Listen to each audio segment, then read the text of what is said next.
बंबई के पास उसमें एक किसान रहता था। उसका लड़का 7वीं पढ़कर बंबई के पेढ़ी में चपरासी की नौकरी करने उसको रख दिया गया। उस लड़के का नाम था रामानुजम। मुनिमों के पास चाकरी करता था, चाय ले आओ, झाड़ू लगा दो। लेकिन रामानुजम ने अपने पिता के साथ गुरु के पास जाकर सारस्वत विद्या का मंत्र ले रखा था और गुरु ने कहा, बेटा कैसी भी परिस्थिति आए नेकी के काम नहीं छोड़ना और डरना नहीं। डरे तो वही जो बदी के काम करे, नेकी के काम करे क्यों डरे। बेटा कैसी भी परिस्थिति आ जाए अपनी आत्मिक शक्ति का फायदा उठाना। गुरु ने बता दिया था, सारस्वती मंत्र दे दिया था। 7वीं पढ़कर वो रामानुजम काय की नौकरी करता था? चपरासी की। किसका बेटा था? किसान का बेटा। कौन से प्रांत का था? महाराष्ट्र। नौकरी कहां करता था? बंबई में। ठीक, अच्छे बच्चे हो। मुनिम लोग हिसाब करते करते जब उनका हिसाब बिठाने में कुछ गलती हो जाए फिर से बंदियां फिराए। रामानुजम कहता कि मेरे से पूछ लो। अरे बोले चल रहे, तू तो चपरासी 7वीं पढ़ा हुआ किसान का बच्चा, जा झाड़ू लगा दे। फिर भी वो घबराया नहीं। 1 बार 2 बार इंसल्ट सह लिया, 4 बार। लेकिन जब भी मुनिम लोग यार हिसाब नहीं मिलता, रामानुजम बोलता मेरे से पूछ लो। 1 बार मुनिम ने पूछ ही लिया और रामानुजम ने तनाक से।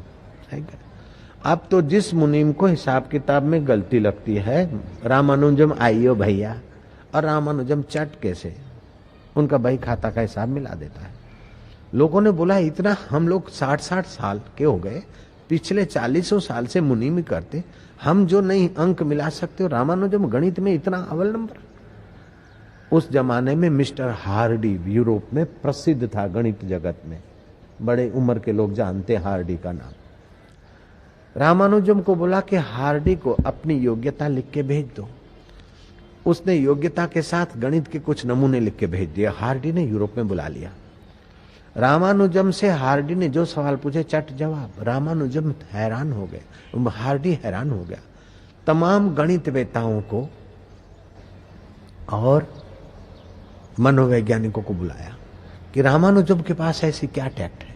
तो मनोवैज्ञानिक देखने लगे कि रामानुजम जब बोर्ड पर प्रश्न लिखा जाता है तो उसकी आंख की पुतली इधर उधर नहीं हिलती और प्रश्न पढ़ते समय इतना एकाग्र हो जाता है कि मानो रोबोट है। और प्रश्न का अल्प विराम पूर्ण विराम होते ही रामानुजम ध्यानस्थ हो जाता है आधी मिनट के लिए। उसकी आंख की पुतली ऊपर को चली जाती तीसरे नेत्र में। रूहानियत के खजाने से एक होकर फिर वो गणित का नमूना सही कर देता है। एक बार रामानुजम रोड क्रॉस कर रहा था, कोई मूर्ख ड्राइवर ने उस पर गाड़ी चढ़ा दी। गाड़ी चढ़ जाए तो कैसी पीड़ा होती होगी जरा सोचो। एक फ्रैक्चर हो गया, एक दूसरी जगह चोट लगी, हॉस्पिटल में ले गए, पाटापुटी करना था। डॉक्टरों ने कहा Ramanujan you are very serious, ओहो तेरे को बहुत पेन हो रहा है। बोले नहीं, पेन मेरे को नहीं हो रहा है, दर्द मेरे को नहीं हो रहा है, मेरे पैर को हो रहा है। फ्रैक्चर मेरे को नहीं हुआ, इस हाथ को हुआ है। मुझे पीड़ा हो गई, ऐसा करके मैं कायर नहीं बनूंगा। पीड़ा शरीर को है, मैं इसको ठीक कर दूंगा। हरि ओम हरि ओम हरि ओम हरि ओम। मुझे गुरु ने बताया कि जब भी पीड़ा हो तो मैं बीमार हूं, मैं पीड़ित हूं, ऐसा सोचकर पीड़ा को गहरे मन में मत उतरने दो। पीड़ा है शरीर में है, दुख है मन में है, लेकिन तुम्हारा रूह, तुम्हारा आत्मा परमात्मा का है। हरि नाम लेकर आत्म शक्ति जगाकर जल्दी निरोग हो जाना चाहिए।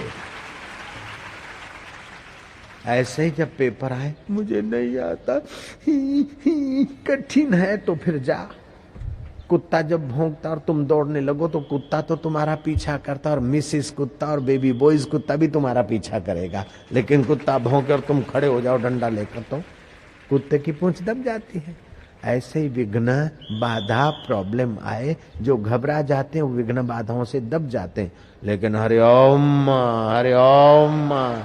हरि ओम हरि ओम हरि ओम। मैं छुई मुई का पौधा नहीं जो छूने से मुरझा जाता है, मैं वो माई का लाल नहीं जो हवा से डर जाता है, प्रॉब्लम से डर जाता है। हरि ओम हरि ओम हरि ओम। रामानुजम का पट्टी हो गया, छोटा मोटा ऑपरेशन हो गया, कमरे में बेड रेस्ट पे चला गया। हार्डी को पता चला कि रामानुजम का एक्सीडेंट हो गया। हार्डी गाड़ी भगाता आया दूसरे दिन।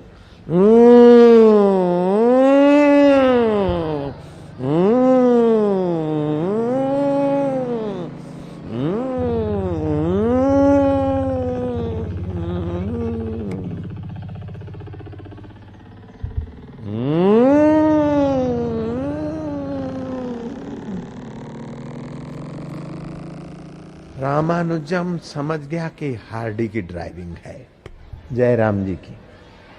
कितनी आइडिया। रामानुजम ने खिड़की से देखा, बोले बराबर।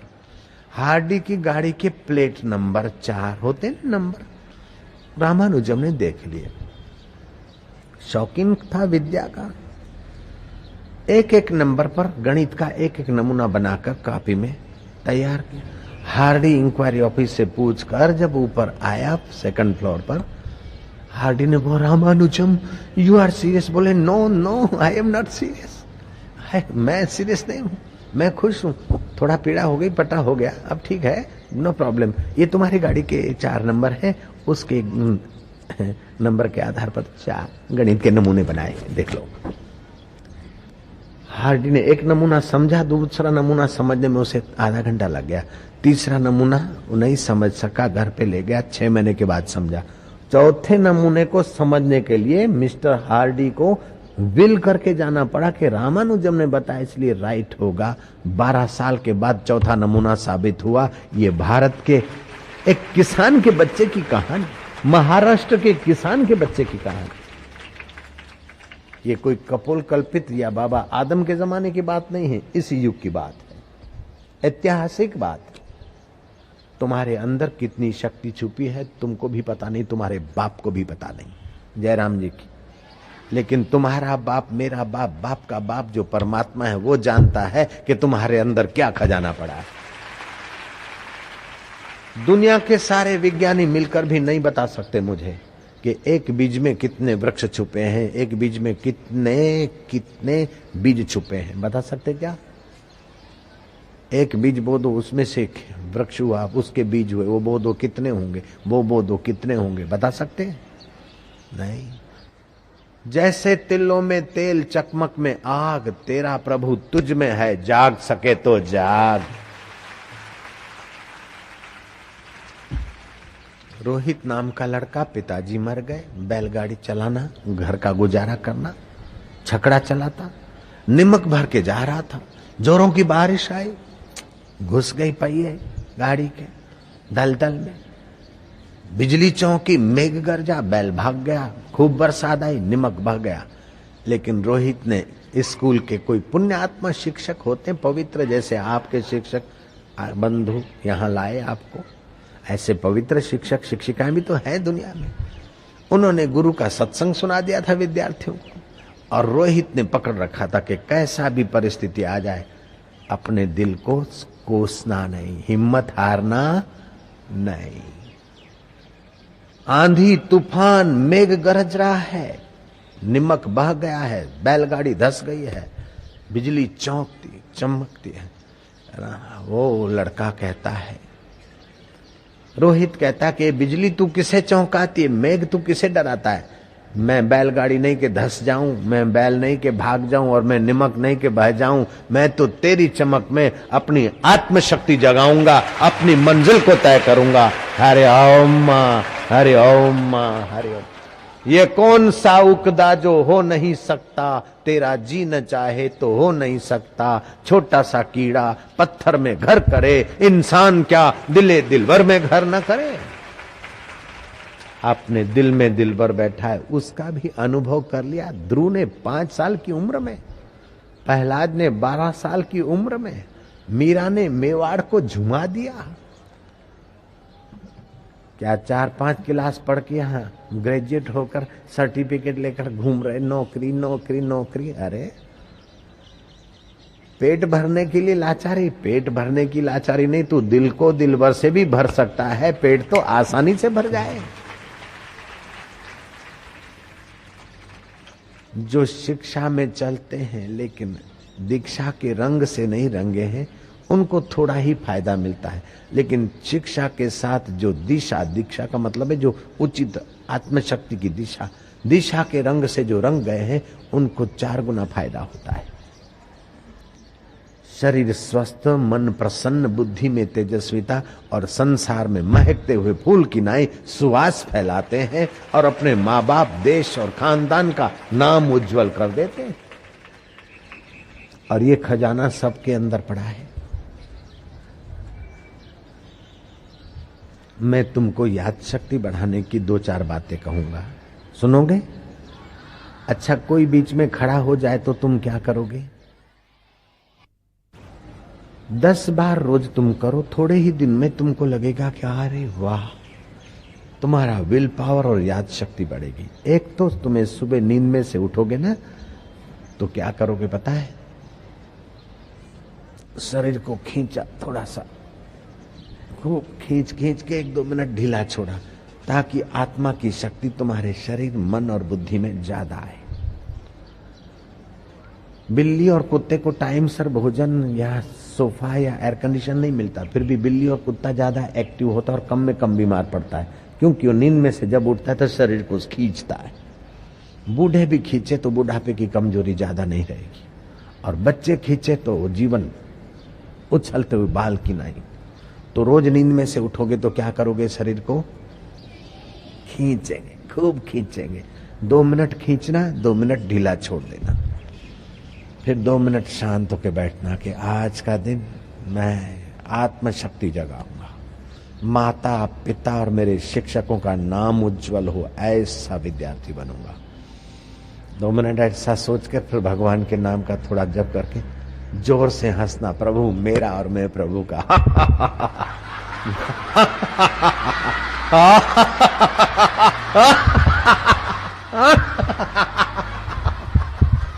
वाह वाह वाह। घर वालों को, कुटुंबियों को बोल देना, माँ बाप को, कि सुबह हम 2 मिनट के लिए पागल जैसे लगे तो फिक्र मत करना, फिक्र नाट। उस सुबह की जो हंसी है, बच्चे भी हंसे और उनके माई बाप भी हंसे, ये सबके लिए प्रयोग है। 2 मिनट की सुबह की हंसी तुम्हारा ब्लड सर्कुलेशन अच्छा घुमाएगी, और 2 मिनट की सुबह की खुशी दूसरे 2 मिनट को खुशी देगी, और दूसरे 2 मिनट तीसरे को। आपका दिन खुशी से जाएगा। खुशी अच्छी है कि रोती सूरत अच्छी है? हाँ, ठीक। ये बात तो समझ गए, करोगे तुम? फिर दातुन बातुन करके, ब्रश से तो दातुन करना अच्छा है, फिर भी जो भी करो, 5-7 तुलसी के पत्ते चबा दिए और 1 गिलास पानी पिया, रात का रखा हुआ, जिससे कैंसर की बीमारी कभी नहीं होगी, दांतों की बीमारी जल्दी नहीं आएगी, जलंधर भगंदर भाग जाएगा और याद शक्ति में मदद मिलेगी। जो जल्दी जल्दी खाता है वो चिड़चिड़िया हो जाता है। भोजन चबा चबा के करे, आंखों की रोशनी बढ़ती है और दांत मजबूत होते हैं और स्वभाव में चिड़चिड़ियापन नहीं आता। समझ गए तुम? विवेकानंद अमेरिका के शिकागो में रह रहे थे, प्रवचन कर रहे थे। सुबह सुबह मॉर्निंग वॉक को निकलते थे। सुबह की खुली हवा में बल बुद्धि बढ़ता है और सौंदर्य निखरता है। बरसात पड़ी थी कहीं रात को, खूब जोरों से पुलिया पर से पानी नदी में खूब बहा जा रहा था। लड़के खड़े थे और हाथ में वो पिस्तौल लेकर नदी में बहते हुए पक्षियों के घोंसले, लक्कड़ के टुकड़ों पर बच्चे निशान मार रहे थे, लेकिन एक भी निशान किसी का सफल नहीं हुआ। विवेकानंद ने हंसकर उन बच्चों को कहा, क्या कर रहे? बच्चों ने कहा, बहता पानी है, नाचते हुए घरों ने तिनके, निशान कैसे लगेगा? विवेकानंद ने कहा, गिव मी योर पिस्तौल, पिस्तौल लाओ। धा धा धा धा, 7 के 7 निशान सही। जयराम जी की बच्चे विवेकानंद के पैर पकड़ने लगे, बोले आप कौन सी कॉलेज में, कौन सी स्कूल में निशाना सीखे? बोले हम किसी स्कूल कॉलेज में निशाना नहीं सीखे हैं, मैं रोज ध्यान करता हूँ, जो ध्यान करता है एकाग्र होता है, उसका निशाना भी सही होता है और निर्णय भी सही होता है।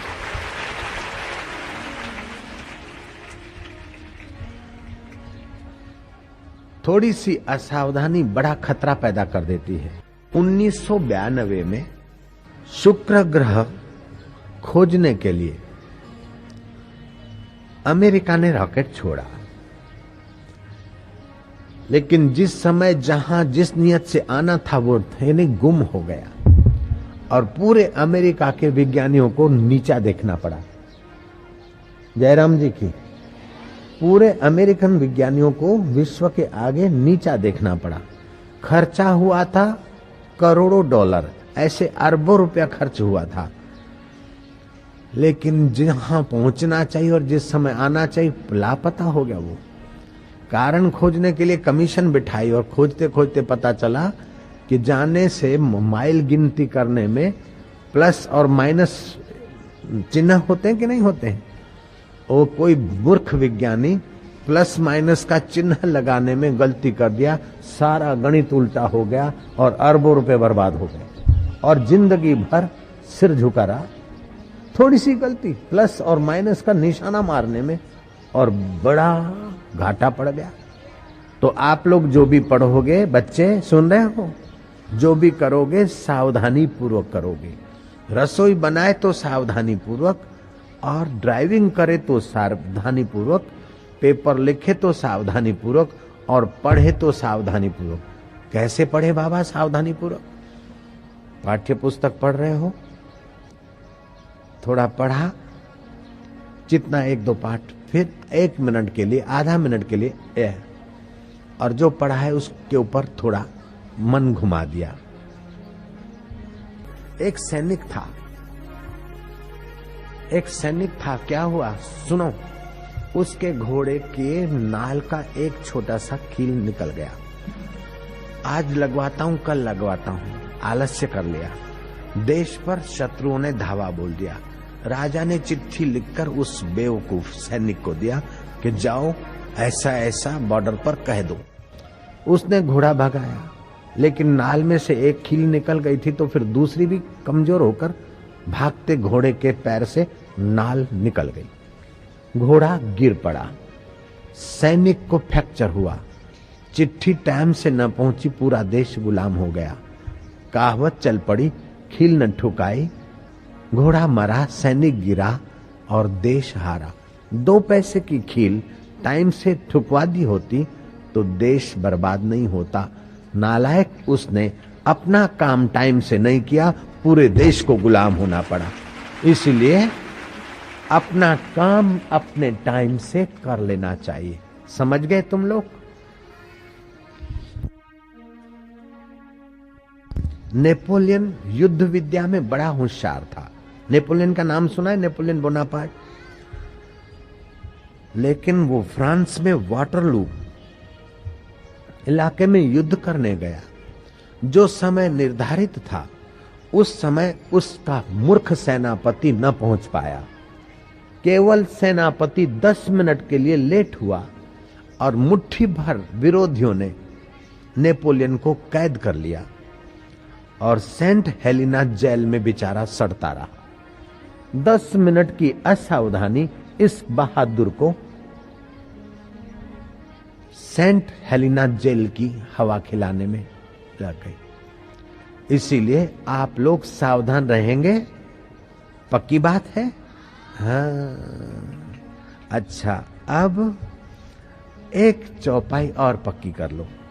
प्रिय भाषण पुनि नम्रता, प्रिय भाषण पुनि नम्रता, ये भी पक्की करने जैसी। हाँ, प्रिय भाषण पुनि नम्रता, प्रिय भाषण पुनि नम्रता, आदर प्रीति विचार, आदर प्रीति विचार, प्रिय भाषण पुनि नम्रता, प्रिय भाषण पुनि नम्रता।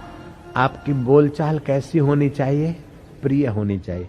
शत्रु को भी गाली गलोच न निकाले, उसकी करनी वो करे, लेकिन कठोर वचन आपका दिली दुख करते हैं।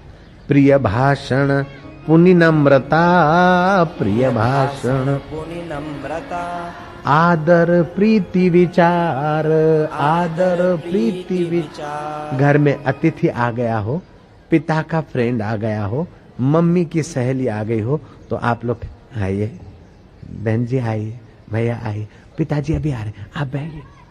तो ये प्रीति के वचन आपके जादू का काम करेंगे। पिता का दोस्त तो है, लेकिन वो तुम्हारा भी हितैषी बन जाएगा। जयराम जी बोलना पड़ेगा।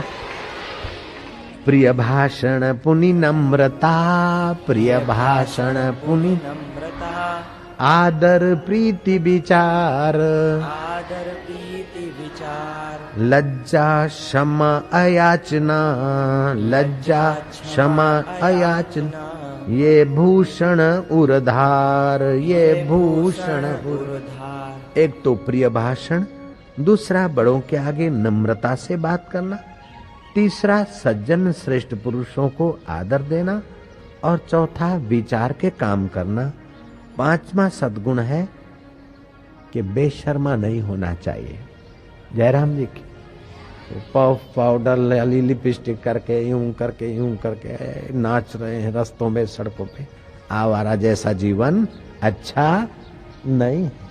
जयराम जी की लज्जा क्षमा, किसी की गलती हो गई तो दिल में क्षमा रख के उसको डांटो। अभी बच्चों को थोड़ा डांटा, लेकिन इनको सचमुच में थोड़ी पुलिस के कस्टडी में भेजूंगा, खाली आंख दिखाऊंगा बस, फिर दोबारा ये नहीं करे। अपने दिल में दया रखना चाहिए, है ना? समझ गए?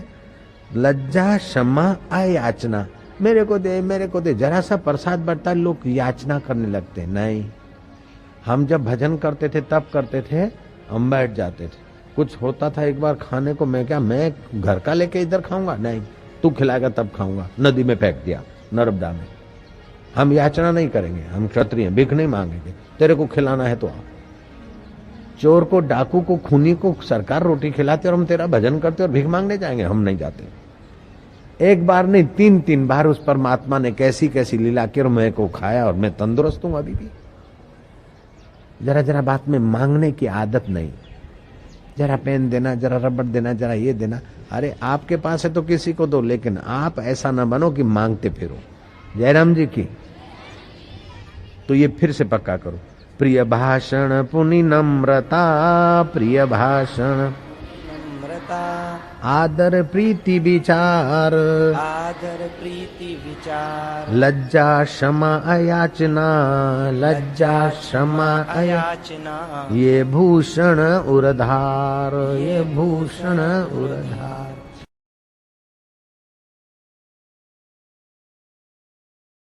पिता ने देखा ये विद्या पढ़ के आया कि विद्या घुमा के आया? क्यों बेटा पढ़ के आया? बोले हाँ पिताजी मैं पढ़ के आया। पिता ने देखा कि नम्र तो है नहीं, क्या पढ़ा? बेटा ऐसी विद्या पढ़ा जिससे सब पढ़ा जाता है। बोले पिता वो कौन सी विद्या है? बोले वो आत्म विद्या है। बोले वो तो मैं नहीं जानता हूं। तो फिर 4 किताब पढ़ के आया और बड़ा अपने को विद्वान मानता है। ठीक से पढ़ के 2 साल पिता के पास खड़ा हो गया, बड़ा काशी से पढ़ के आया। फिर भी ये गुण आए नहीं। पिता ने फिर उनको समझाया, और जब आत्मविद्या दी तो ये गुण उसके स्वभाव में आ गए। श्वेत केतु बड़ा विद्वान, बड़ा प्रसिद्ध व्यक्ति हो गया। और उनके पिता जो उदालक थे वे गुरुकुल चलाते थे। गुरुकुल के बच्चों की परीक्षा लेने के लिए बच्चों पर प्रयोग किए। 2-3 बच्चों को कहा कि बेटे तुम उपवास पे रहो। 2-3 बच्चों को कहा कि तुम ऐसा सात्विक भोजन करो। 2-3 बच्चों को कहा कि खूब चरपरार मिर्च मसाले वाला खाओ। 2-3 बच्चों को कहा कि तुम तामसी भोजन करो। कुछ दिनों के बाद सब बच्चों को बुलाया। जिन्होंने खूब भूखामरी की उन्होंने कहा कि गुरुजी हमारी तो याद शक्ति डाउन हो गई। बोले बेटा अति भूखा मरना शरीर के लिए ठीक। जो खूब खाते थे वो आलसी हो गए। बोले गुरुजी पढ़ने की रुचि नहीं होती। क्यों नहीं होती? बोले क्या पता, रुचि नहीं होती। गुरु ने कहा खूब ठोक ठोक के खाया है। जयराम जी की उनको याद नहीं रहता क्योंकि खूब भूखामरी किया है और उन्होंने खूब खाया इसलिए रुचि नहीं होती। तीसरों ने तामसी और मादक पदार्थ खाए, वो गुरुकुल से भागने की इच्छा में, अब हमको पढ़ना ही नहीं, हम तो घर जाएंगे, मजदूरी करेंगे, पढ़ेंगे नहीं। और चौथे जो बच्चे थे उनके चेहरे पर नम्रता, मुस्कान और पढ़ाई में रुचि और थोड़ा सा पढ़े जल्दी याद रह जाए क्योंकि उन्होंने सात्विक भोजन किया था, तुलसी के पत्ते चबाकर पानी पीना शुरू किया था, भोजन चबा चबा के करते थे और हरि ओम ये प्रयोग करते थे। तो इस प्रकार आहार से भी अपने मन का और व्यवहार का सीधा संबंध है। सुलभा, अगले जन्म में हम गुरु के आश्रम में ब्रह्म ज्ञान का अभ्यास करते थे। हमने अपने छोटे विद्यार्थी का अपमान किया, उसको पीट दिया। गुरु ने श्राप दिया कि इस छोटे विद्यार्थी को जब ज्ञान होगा वही तेरे को कराएगा। वही छोटा विद्यार्थी अष्टावक्र गुरु बनकर आया है और मैंने गुरुद्वार का ब्रह्म ज्ञान सुना, इसलिए मैं राजा जनक हुआ हूं और घोड़े के रकाब में पैर डालते डालते मेरे को ब्रह्म ज्ञान हो गया है। अगले जन्म का धन इस जन्म में काम नहीं आया, अगले जन्म के सर्टिफिकेट इस जन्म में काम नहीं आया, लेकिन अगले जन्म में गुरु के द्वार की सेवा और अगले जन्म का गुरु का ब्रह्म ज्ञान इस जन्म में हमारा उभर आया है, इसलिए मेरे को घोड़े के रकाब में पैर डालते डालते ज्ञान हो गया। सुलभा ने जो सवाल किए उसका जवाब जनक ने दिया और जनक ने जो सवाल किए सुलभा ने प्रेम पूर्वक शास्त्रीय ढंग से जवाब दिया। जनक बोलता है कि विद्यार्थी हो तो ऐसे हों और माता पिता ऐसे हों कि बच्चों के जीवन में आध्यात्मिक शक्ति लाए और राजा हो तो उनकी कदर करने वाला राजा हो। जय राम जी की। और गुरु भी ऐसे हों कि विद्यार्थियों की सोई हुई शक्तियां जगाए। हे सुलभा, तेरे को तो मैं शाबाश दूंगा, तेरे माता पिता को मैं धन्यवाद दूंगा, लेकिन तेरे को जिस गुरु ने प्राणायाम सिखाया, सुलभा जिस गुरु ने तेरे को नामदान मंत्र दीक्षा दिया, सुलभा जिस गुरु ने तेरे को अनुष्ठान की विधि बताई, उस गुरु के चरणों में मेरे हजार हजार प्रणाम कहना। साईं ते इतना मांगिए 9 कोटि सुख समाए, मैं भी भूखा ना रहूं साधु भी भूखा ना जाए। बहुत पसारा मत करो कर थोड़े की आस, बहुत पसारा जिन किया वे भी गए निराश। देवी संपदा वाला जब बोलता है तो मानो मधु टपकती, सारगर्भित बोलता है, दूसरे का दुख दूर करने को बोलता है, अपना अभिमान और घमंड छोड़कर बोलता है। लेकिन आसुरी संपदा वाला जब बोलता है तो अपना अभिमान और घमंड आगे धर के बोलता है।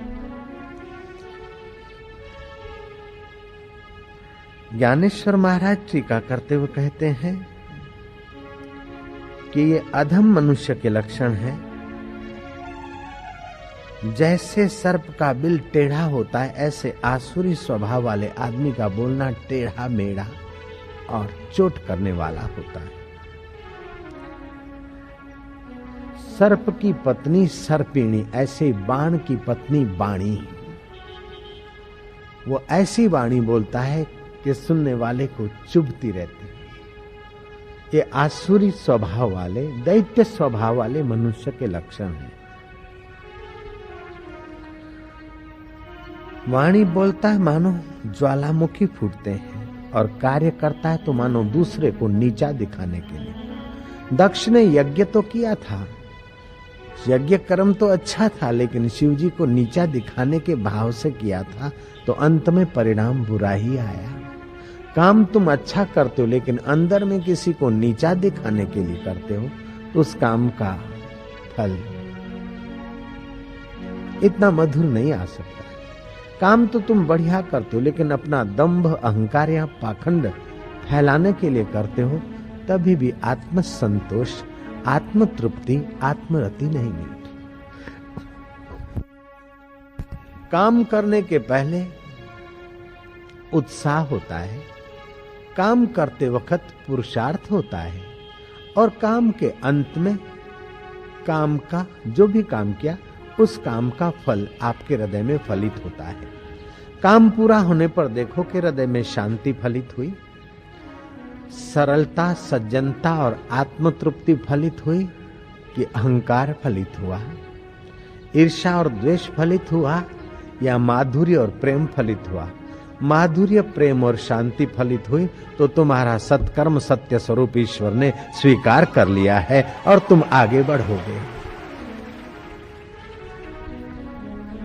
लड़की है नन्ही मुन्नी, अपने खिलौने में खेलती है और कोई लेता है तो रोती है, लेकिन जब थोड़ी सी बड़ी होती है तो अपना खिलौना भाई को भी बहन को भी देती, और बड़ी होती है तो अपना भोजन भाई बहन को खिलाती, और जब बड़ी होती है तो अपनी सहेलियों को भी अपनी चीज बांटती है, और आगे बढ़ती है तो जब शादी विधि हो जाती है तो अपना बनाया हुआ रसोई केवल अपने लिए नहीं, पहले दूसरों को खिलाकर फिर खाती है, और थोड़ी विशाल होती है तो अड़ोस पड़ोस अथवा अपनी बहू बेटियों को भी देकर दादी माँ को या नानी माँ को या मैया को आनंद आता है। जितना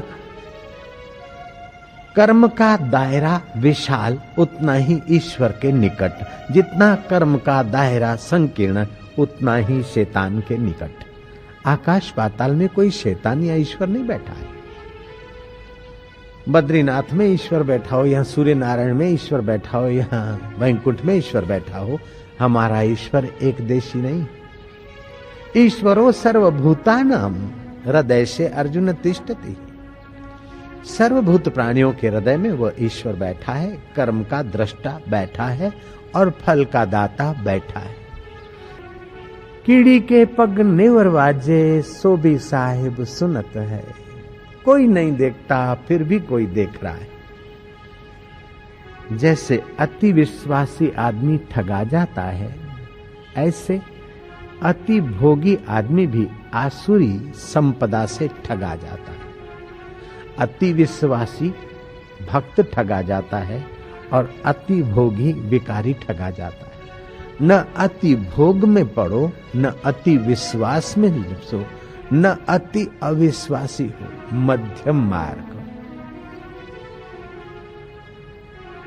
ज्ञानेश्वर महाराज कहते हैं कि उस आसुरी संपदा वाले का आचरण होता है जैसे छुरी काटना ही जानती है। ऐसा ही उसका आचरण होता है, जो भी करेगा किसी न किसी को हानि पहुंचाएगा। समझो दैत्य स्वभाव का आदमी, वो फिर कहीं बबुल का पेड़ बनेगा या तो कोई सर्प बनेगा या ऐसी नीच योनियों में 84 लाख जन्मों तक भटकता रहेगा। सुई जोड़ने का काम करती है और छुरी तोड़ने का काम करती है। ऐसे दैवी संपदा वाला का आचरण शुभ होता है, अपने और दूसरों के लिए हित का सोचकर किया जाता है। जिसका चित्त दूसरों के दुख को देखकर द्रवित नहीं होता, उसके चित्त में करुणा नहीं उपजती है। जिसके चित्त में करुणा नहीं उपजती है, उसके चित्त में ईमानदारी की सेवा का संगीत नहीं छिड़ता, और जिसके जीवन में ईमानदारी का सेवा का संगीत नहीं छिड़ता, उसको आत्म तृप्ति नहीं मिलती है, आत्म संतोष नहीं मिलता है, आत्म रति नहीं मिलती है। वो रति फिर लेडी लेडा के संग से करता है, तृप्ति भोग वासना में खोजता है, और संतुष्टि कुछ ढेर करके करता है, लेकिन आखिर अतृप्त हो जाता है, आखिर निराश होकर मरता है। जीवन निराशा की खाई में गिरने के लिए नहीं है, जीवन ज्ञान संयुक्त जीने में है। यस्य ज्ञानमयम तपः। सात्विक व्यक्ति का कैसा स्वभाव होता है, इस बात को सुनकर मनुष्य, जो लोग अपना स्वभाव सात्विक बनाते, दैवी बनाते, वे ज्यादा फायदे में होते हैं। भगवान कहते हैं, अहिंसा सत्यम अक्रोध त्याग शांति अपैशुनम दया भूतस्व लोलुप्तम मार्धम हिरिचापलम। अहिंसा, अहिंसा का मतलब है तन से, मन से, विचारों से, वाणी से किसी को दुखाए नहीं। उसका मतलब ये भी नहीं है कि बच्चा दवा नहीं पीता और माँ उसको डांटे नहीं, माँ उसका हित चाहती है, फुफाड़ा मार दे। गुरु कभी कभार डांट देते हैं, लेकिन अहित न करें। अर्थात काया, वाणी और मन से जगत को सुख पहुंचाने का कर्म करने का नाम है अहिंसा। से तो डॉक्टर ऑपरेशन करता है, छुरी घुमाता है, लेकिन उसको हिंसक हम नहीं कह सकते। माँ कड़वी दवा पिलाती और डांटती, लेकिन उसको हम हिंसक नहीं कह सकते, क्योंकि माँ का उद्देश्य हमें सुख पहचाना है। ऑपरेशन करके डॉक्टर का उद्देश्य हमको स्वस्थ रखना। एक ठूंठ लगा था, कटा पेड़ सूखा था 3 साल से। गाय खुजली मिटाने के लिए अपने पेट को रगड़ रही थी। उसको जरा ठीक लगा तो जोर से जरक मारा, तो ठूंठ का एक फाचर गाय के पेट में घुस गया, पक गया, और उसी कारण गाय बेचारी मर गई। थोड़े दिनों के बाद बारिश हुई और वो ठूंठ फला फूला। गांव के लोगों ने महात्मा को कहा, महाराज हद हो गई। कसाई के वहां कुशलता और धर्मात्मा के वहां धाड़। ठूंठ था भयानक और गाय हत्या करने में निमित्त बना और अभी फला फूला है। महात्मा ने कहा धीरज रखो। 1 आध साल बीता, वो तो फला फूला हरा भरा हुआ, मानो आकाश से बातें करने को उभर रहा है। दूसरा साल हुआ, सर्दी बीत गई, बारिश बीती और फला फूला, सर्दी बीती। महाराज ये क्या है? ये तो अंधेर है। महाराज ने कहा धीरज रखो थोड़ी सी। आई जोरों की गर्मियों की आंधी, बमंडल आया और जड़ों सहित उसे गिरा गया। ऐसे कोई कूड़ कपट और दूसरों को सताकर बहुत ऊंचा हो भी जाता है, लेकिन कोई ऐसी आंधी आती कि जड़ सहित उसको गिरा देती है। इसलिए भगवान कहते हैं कि कर्म करते समय सावधान रहो।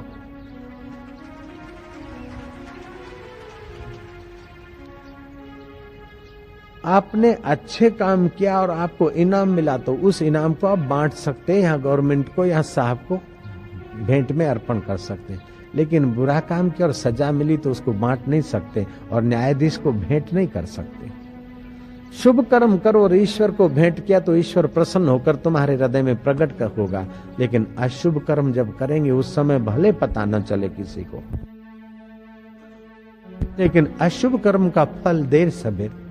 भीतर से बाहर की बरसात पड़ती है बौछार, तो छाते से आप अपने को बचा लेते हो, लेकिन भीतर जब नालत की बौछार पड़ती है तो कोई छाता काम नहीं आता। इसलिए मेहरबानी करके कर्म करने के पहले सावधान रहो कि भीतर वाले की नालत की बरसात न पड़े। और इसलिए सुबह रोज उसको प्रार्थना करो कि जो तिद भावे सो भली कार, तू सदा सलामत निरंकार। मेरा विकार तो आता है जाता है, मेरा काम क्रोध आता जाता है, लेकिन उसको तू देखने वाला है सदा सलामत। तू मुझे कृपा करके बचाना। जो जाकी शरणी गए ताके ताकी लाज, उल्टे बहाव मछली चले बह रहे हो गजराज। जो जिसकी शरण जाता है वो उसकी रक्षा करता है। हाथी जंगल की शरण है और मछली पानी की शरण है। पानी की शरण होने पर उल्टे बहाव भी मछली आगे चलती है, लेकिन इतना गजराज बह जाता है। पानी अगर उसको शरण नहीं देगा तो मछली जाएगी कहां? ऐसे ही सच्चे हृदय से रोज नाम जप कर परमात्मा में गोता मारे तो परमात्मा रक्षा नहीं करेगा तो फिर वो साधक जाएगा कहां? काम, क्रोध, लोभ, मोह ये तो आ जाता है, आवेश है, विवशता है, लेकिन कपट तो आदमी करता है। काम क्रोध में तो कभी वो अंतर्यामी क्षमा भी कर दे कि ये बेचारा फिसल गया, लेकिन बेईमानी तो आदमी जानबूझ के करता है, इसलिए उसमें जल्दी से माफी नहीं मिलती। सुबह का बचपन हंसते देखा, दोपहर की मस्त जवानी, शाम का बुढ़ापा ढलते देखा, रात को खत्म कहानी। बस ये क्या करेंगे? ये करना है, ये करना है, ये कितना लेगा, कितना करेगा? विश्रांति भी पाना चाहिए। अब क्या बताऊं और क्या छूट जाता है मुझे भी पता नहीं। जयराम जी की अब जो आपका अधिकार होगी और जो मेरी योग्यता होगी और जो उसकी मर्जी होगी, उसकी मर्जी, आपका अधिकार, मेरी योग्यता। जय जय हो सकता है आपका अधिकार बड़ा हो और मेरी योग्यता बड़ी नहीं हो तो मैं नहीं भी सुना सकूंगा, ये भी हो सकता है। उसकी मर्जी ना हो तभी भी नहीं सुना सकता हूं, हो सकता है। कभी कभार तो मैं आपको सच बताता हूं, कभी कभार तो कोई पुस्तक पढ़ता है, मैं बोलता हूं वाह वाह बहुत अच्छी, ये पुस्तक मंगाओ। फिर बोलते कि बापू ये तो अपने ऋषि प्रसाद को हम पढ़ रहे हैं। मैं क्या रहे यार, ये तो अपना ही है। जय जय। रामकृष्ण परमहंस एक बार अपने फोटो को प्रणाम कर रहे थे, गले लगा रहे थे, चूम रहे थे, बार बार नमस्कार कर रहे थे। सेवकों ने देखा कि पहले अर्ध पागल रहे थे, आज पूरे हो गए। अध चेरे तो पेरी हो बाव, हाँ जी पूरो चोरे थी। बोले महाराज क्या कर रहे हो? बोले बड़े अच्छे हैं, बड़े प्रभु दयाल, बड़े अच्छे। वाह वाह। बोले महाराज ये आपका फोटो है? बोले नहीं मेरा नहीं। बोले हाँ ये रामकृष्ण देव आपका ही है। बोले जब मैं नहीं रहा हूंगा तब खींचा होगा, तभी का होगा ये बात भी सच्ची है। जब आप संभल कर और अकड़ के बोलते हैं तो उसमें दंभ, अभिमान और ये गड़बड़ आती है, आपकी वाणी का वो प्रभाव नहीं रहता। लेकिन आप जब सहज में बोलते हो तो बोलने का ढांचा तो वही दिखता है, लेकिन आपकी सात्विकता से उस ईश्वर की वाणी को स्पर्श करके वाणी आती है, तो आपके वचन सत्संग बन जाते हैं। नेता बोलता है तो भाषण हम लोग कहते हैं, प्रोफेसर बोलता है तो हम भाषण और लेक्चर कहते हैं, लेकिन संत बोलता है तो हम उसे सत्संग कहते हैं। लता मंगेशकर के गाती है तो उसके साज और कंठ मधुर होने के नाते मीरा के पद वो गाए तो मीरा के स्वर और साज से भी लता मंगेशकर बाजी मार जाएगी। लेकिन फिर भी मीरा के पद अगर सीधे हम सुने तो हमें मानसिक शांति मिलेगी, और उनके गायन से मानसिक शांति नहीं मिलेगी, मनोरंजन मिलेगा। मनोरंजन एक बात है और मन की शांति दूसरी बात है। संत की वाणी से मन की शांति मिलती है, बुद्धि की स्वच्छता होती है, विचारों में पवित्रता आती है और नजर बदल जाती है। नजर बदली तो निजारे बदले, किस्ती ने बदले रुख तो किनारे बदले। सत्संग नजर बदलने के लिए किया जाता है। अपने से बूढ़े बुजुर्ग जो ज्ञान में ध्यान में हैं, उनके संपर्क में रहना चाहिए। जयराम जी की वो आदमी सचमुच में अभागा है कि जिसको कोई कहने वाला नहीं, टोकने वाला नहीं। अगर श्रेष्ठ पुरुष कहते टोकते तो हमारा कल्याण होता है, नहीं तो क्या है कि फिर विरोधी हमारी टांग पकड़ के नीचे उतारते, उसमें राग द्वेष बढ़ जाता है। पहले के जमाने में धर्म की रोक टोक मानकर राजा बूढ़े होने के पहले राज्य की आसक्ति छोड़कर एकांत में भजन करने चले जाते थे। जीवन में वैराग्य भी चाहिए, त्याग का सामर्थ्य भी चाहिए, और वाहवाही के साथ साथ थोड़ी अंतर्दृष्टि भी चाहिए कि वाहवाही जो कर रहे हैं वो तो अपना काम बनाने के लिए वाहवाही कर रहे हैं। हम कहाँ हैं, वो हम जितना जानते हैं उतना लोग नहीं जानते हैं। जयराम जी की जहां हमारी कमी हमें दिखे, उसको हम सुबह रोज ध्यान के समय, भजन के समय उस कमी को उखाड़ दें।